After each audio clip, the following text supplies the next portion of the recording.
All right. Well, hello, everyone, and welcome to the Mirror of Intimacy monthly webinar. Today is Monday, August 6th. Can you believe we're almost through the summer? This is Dr. Alexandra Katehakis. I'm here in Los Angeles at Center for Healthy Sex. And so today's topic is going to be demisexuality in part. Sorry, I just have a pop-up here that I need to get rid of. There we go. And now another one. And I want to remind all of you that there is a chat box on the side. So feel free to type in any questions or concerns that you have or comments that you want to make about what I'm talking about.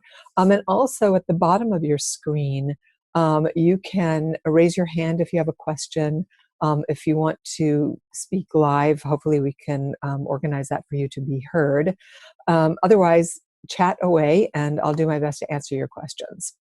So the topic in today's Mirror of Intimacy is philia. And I thought it would be a good idea to tie that to the topic of demisexuality, since they're very similar in a way. And this term demisexual is new, certainly new since we wrote Mirror of Intimacy. But I'm going to start as usual by reading the quote from Mirror of Intimacy today from Eric Fromm, who says, "If a person loves only one other person and is indifferent to the rest of his fellow men, his love is not love, but a symbiotic attachment or an enlarged egotism."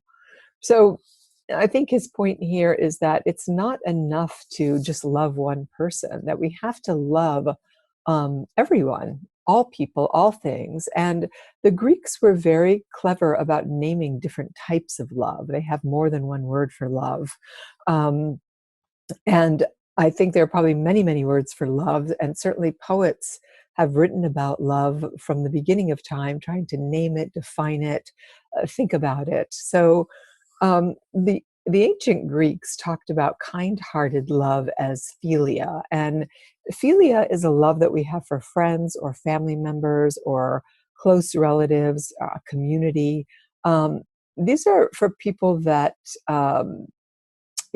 lovers of life that we truly like. So the Greek word for friend is philos, which comes from philia, obviously. And this is a platonic yet an emotional love. So we can love our friends deeply in the way that we love our family members or our community without being in love with them in a romantic sense, or feeling like we want to be sexual with them either. It's just a deep kind of yummy love. And oftentimes, we're guilty of throwing over philia for a more exciting eros. And this happens, and it certainly happens mostly, I think, when people are in college. But you got a pack of friends that you're traveling with, you love your friends, you're close to them, you even have besties, and then comes along a love interest, and boom, you have no friends anymore. And certainly people that struggle with love addiction will eliminate all other relationships so they can strictly be in that sort of excitatory eros kind of love. But we are talking about, sort of a steadfast love. And so just to note, eros is romantic love. It's high attraction love, whereas agape is really more of a spiritual union, a much more unconditional love for the world, for spirit world, for, that which is spiritual, I would say. So ask yourself the question, if you're one of those people who, when you fall in love, you eliminate friends and family, over privileging your new love interest. And it's a good reminder that love interests can be short sometimes. So it's not prudent to eliminate everyone else around you in service for this one new person that you're smitten with.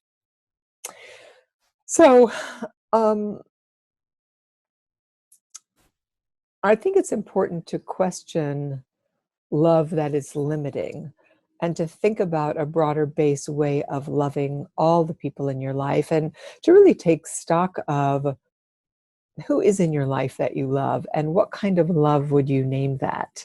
And are you open-hearted to loving many, or do you have a partner who gets jealous if you're loving more than that person?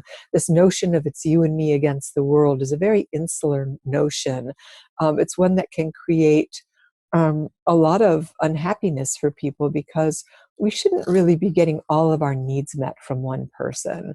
The needs that we get met from our friends is very different than the needs we get met from our lovers. And the needs that we get met from our family members is different than what we get from our friends. So take stock of who the people are in your life and what do they provide for you. Sometimes we can have friends that we maybe don't have that much in common, but there's one thing we just love to do, and they happen to love to do that thing also. So they stay in our lives for that reason, and we get to know them and care about them, but they may just be relegated to that one thing, that one love that we have. And maybe that's the only time you see those people. Whether it's, that you love surfing or you love bowling or mountain biking, maybe you don't hang out with those people all the time, but boy, when you get to that place where you're going to do that thing you love, there's a communal vibe to it that everybody enjoys doing. And it's really crucial to have those distinct avenues in your life, especially if you're in a love relationship, because I think that gives us sort of the strength to be in a monogamous relationship also, so that we're not looking at our partner and feeling like we can't get what we need from them because they can't provide every single thing that we need. So a problem ensues when our capacity for philia, for this deeply emotional friendship love, has been impaired because, we either are afraid to be close to people that way, or we've had some petty argument and we cut our friendships off, or we feel persecuted, or we go into a victim place. So notice, how many close friends do you really have? And do you cultivate those friends? And do you care about those friends? Or are you quick to eliminate people because you're not getting exactly what you want and need from them? And as adults, we can allow ourselves to experience deep love for ourselves, for a partner, for our friends, for our family members, and for the community.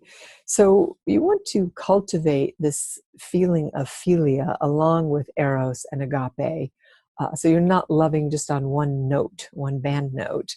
And that lets us extend our love to the world and be open-hearted to all those that we meet, knowing that we can be, and that there are boundaries around our love also. So think about today the ways in which you balance your maybe romantic relationship with your platonic relationships. Is there a good balance there? Does your partner get jealous if you're going out with a friend who's just a friend?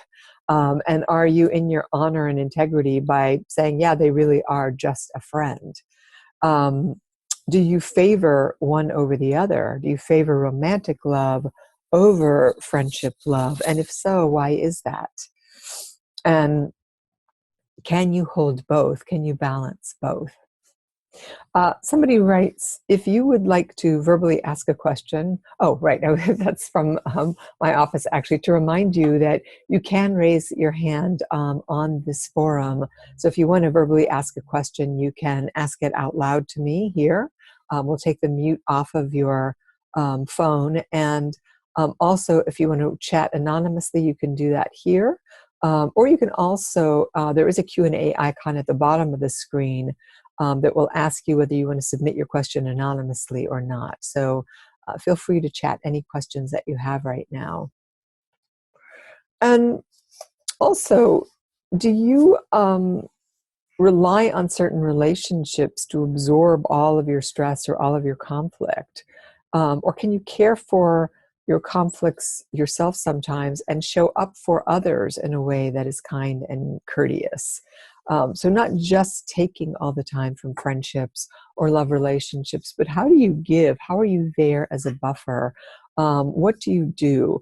I talked to a friend this morning who told me that he has a friend that's in very serious distress today due to some circumstances, and that he had to make a compromise to care for this friend. And the compromise meant not spending time with family members. And so we're always weighing out, what the right thing to do is for the relationships in our lives so that we're not so isolated and alone, or feeling like people need to be there for us, but it's not convenient when we need to be there for someone else. So certainly, canceling a vacation to be there for a friend is a big move of care and connection and doing the right thing.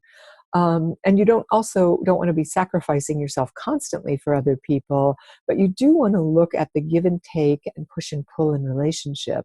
And I think this is why a lot of people struggle with being in relationships, because we have to give up a lot to relate to other people.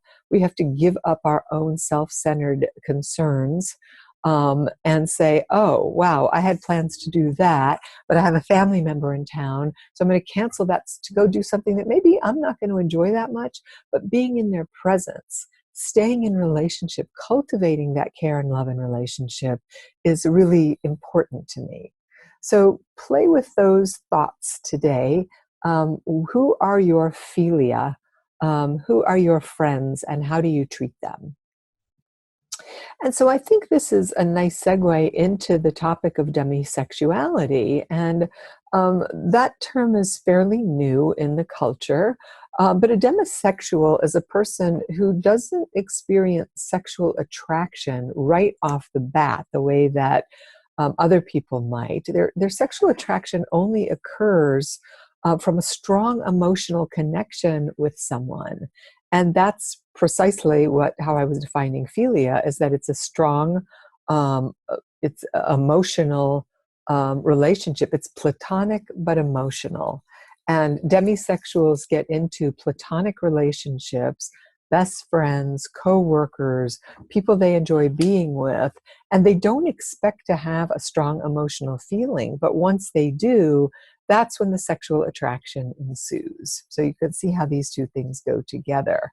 So it's more commonly seen, but it's not confined to romantic relationship.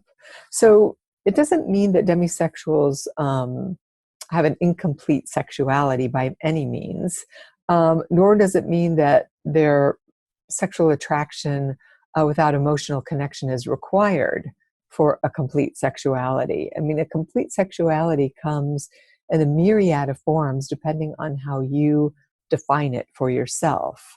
So when a demisexual is emotionally connected to someone, whether the feelings are romantic or it's a deep love of a friendship, they experience sexual attraction and desire towards a specific person as a result of knowing them. And in some ways, I think this is really, a very healthy way of being in relationship, that you're taking the time to get to know someone. You're seeing if there is a friendship there, if you have shared values. Because I think shared values over the long haul are probably more important than that sort of crazy kind of love that we experience, the eros, when we're falling in love. Because I also have this theory that you can fall in love with just about anybody if you want to. If you see somebody who's super attractive, if you're on vacation, if it's one of these summer love experiences, you don't really have to know anything about the person. You just think they're hot, you have sex with them, you have fun with them, you go out. But you don't really know them. And when you get to know them, sometimes it can be sort of horrific, like, oh, I wouldn't ever do what this person does, or I don't like their habits, or, I have a different spiritual beliefs or different value systems about things, or feelings about children. Like there's not a lot in common sometimes other than the sex. So we're talking about the complete opposite of that, where you have everything in common, and the sexuality or the sexual attraction builds as a result of the value system. And I think that's part of what makes for a long-term relationship going well. It's not just the sex or not just the orgasm, it is the deep connection. So with that, demisexuals usually find themselves falling for friends, people that they know. I think I've said this before, but there is an adage that everything you're looking for is within a mile radius of your home. So whatever it is you're seeking, whether it's the perfect dress or the perfect outfit or the right restaurant or even the right person, they're already in our universe if we choose to see them. And often I think people, push somebody into the friend zone because there's not that heat that they're looking for. Um, and I would encourage you to reevaluate who's in the friend zone right now if you're single and you're looking to be in relationship with somebody. Because for demisexuals, crushes usually don't happen because if they start to feel one coming on, they might think there's something odd about that because they have sort of a slow burn. It's not this sort of rapid fire thing that I was mentioning before. Um, so, and keep in mind also that demisexuals aren't choosing to abstain. They just lack that sexual attraction until they feel close to somebody else, until a relationship is formed with someone. And I saw, this is sort of funny, but I saw a bumper sticker once where the car said, "I want to marry my best friend." And I thought, wow, that's a really nice sentiment, that your lover should also be your best friend. The person that you just love doing things with, that makes you laugh, that makes you cry, that you have fun with, and that you share things in common that you like. Because when those shared common things are missing, the relationship can start to feel a little bit arid or dry. So again, check out the friend zone, see who's there, and see what else is going on there.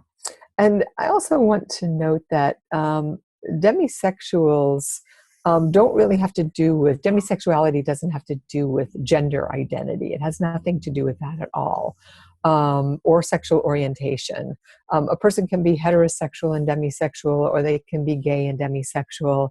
It really has to do with an orientation towards what it takes to start to fall in love or in like with somebody.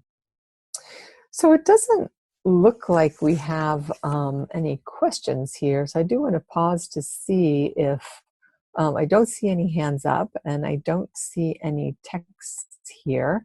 But I know that we have participants online. So I want to encourage you to ask any questions.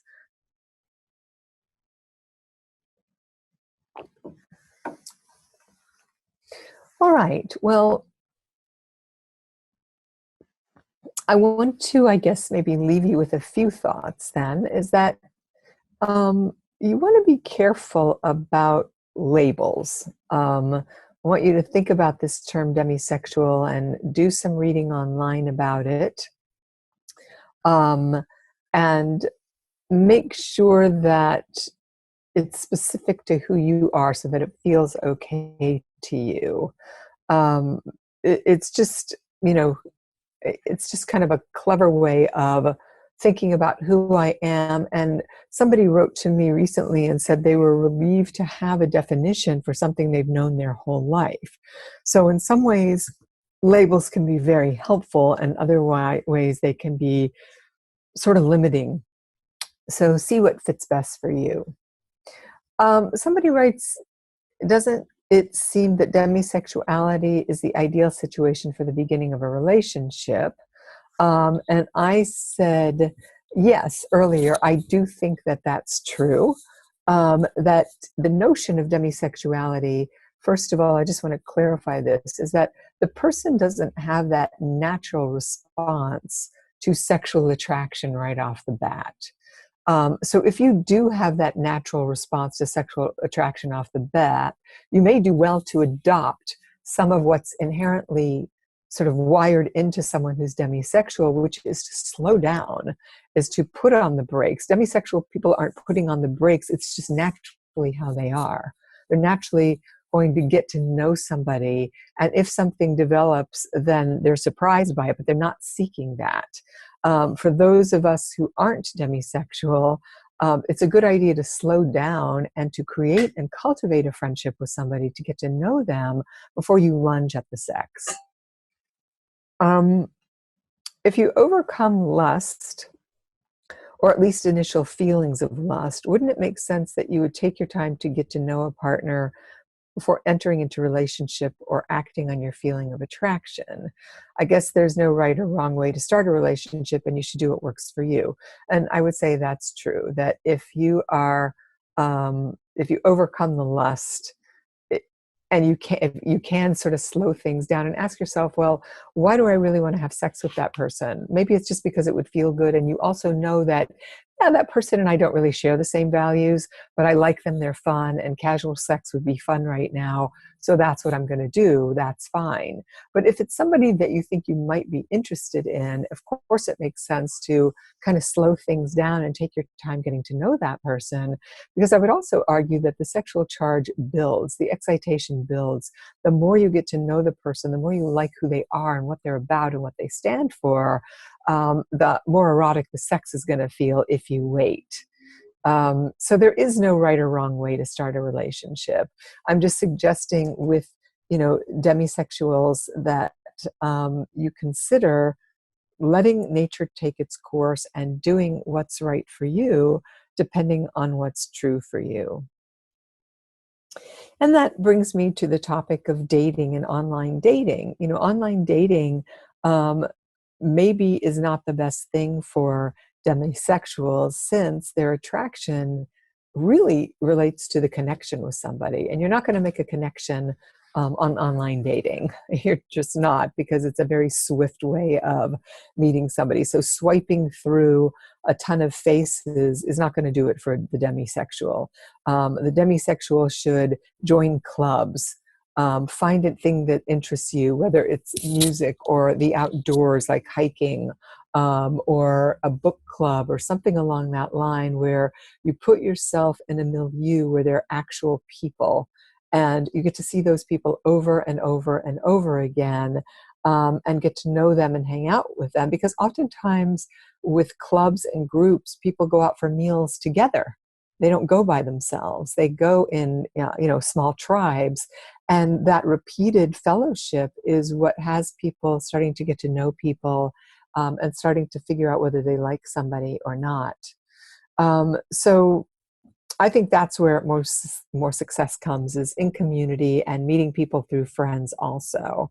So think about that all. There is a good place for people who are demisexual is to go to meetups, because meetup.com is where you can find all sorts of special interests. Whatever your interest is, you'll find somebody on Meetup. And that is a way to involve yourself in community and community relationships. So it's not just going on Tinder or something of that nature. All right. So I hope you take away a few things from this brief conversation. One, if you are not demisexual, but you're having a hard time meeting somebody, I would encourage you to consider who's in the friend zone, and ask yourself why you put that person in the friend zone. And if it's because you're creating separation, or because there's something just fundamentally flawed or doesn't work for you with that person. If that's true, I get it.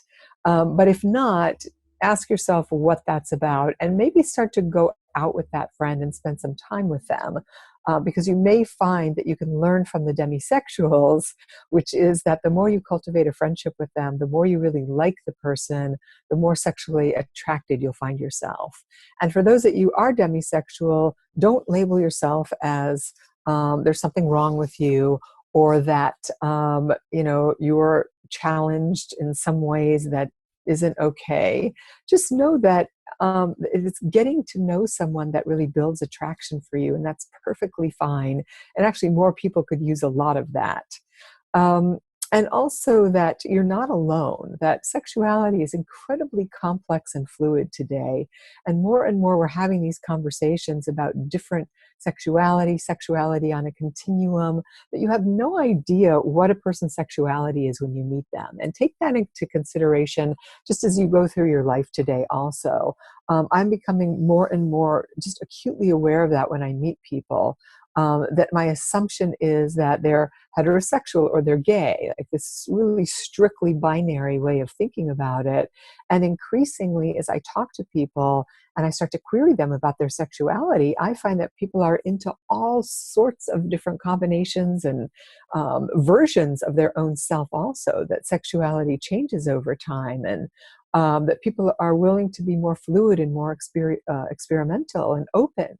So be open, see what happens for you, make friends, stay connected to your close friends, and see if you can love all the people in your life in varying and different ways. There is one question here in the Q&A section. Someone says, what if the individual is married to a demisexual wife, yet he has total opposite, and they had lived over 10 years? What is the problem?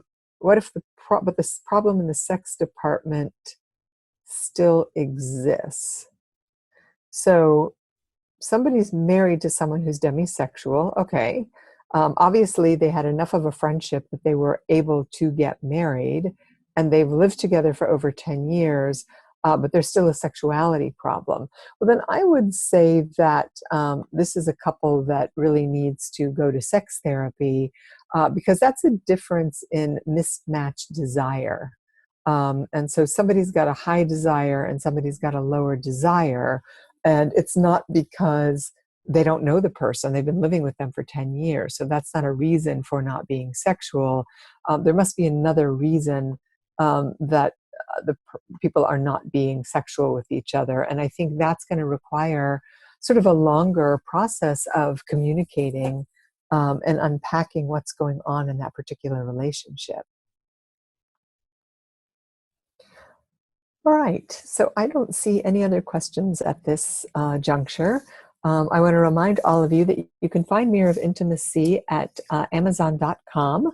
And if you go there, there are so many positive reviews of the book. If you have any questions about what the book entails, it is a daily reader for emotional and erotic intelligence. And every day it's going to point you to some topic around sex and sexuality, along with daily healthy sex acts. So take a look at that book, use that book, share it with your friends, write us a review. We always appreciate that.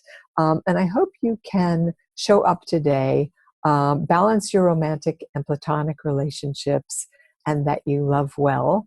And I look forward to talking to you next month, which will be September, as we say goodbye to the lazy days of summer and move towards the fall.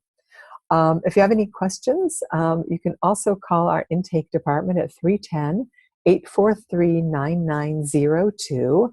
And you can find us at centerforhealthysex.com. And we just posted the URL for Mirror of Intimacy also. If you click that link, it will take you right to the book. So take care, enjoy the rest of August, and I'll see you in September. Bye now.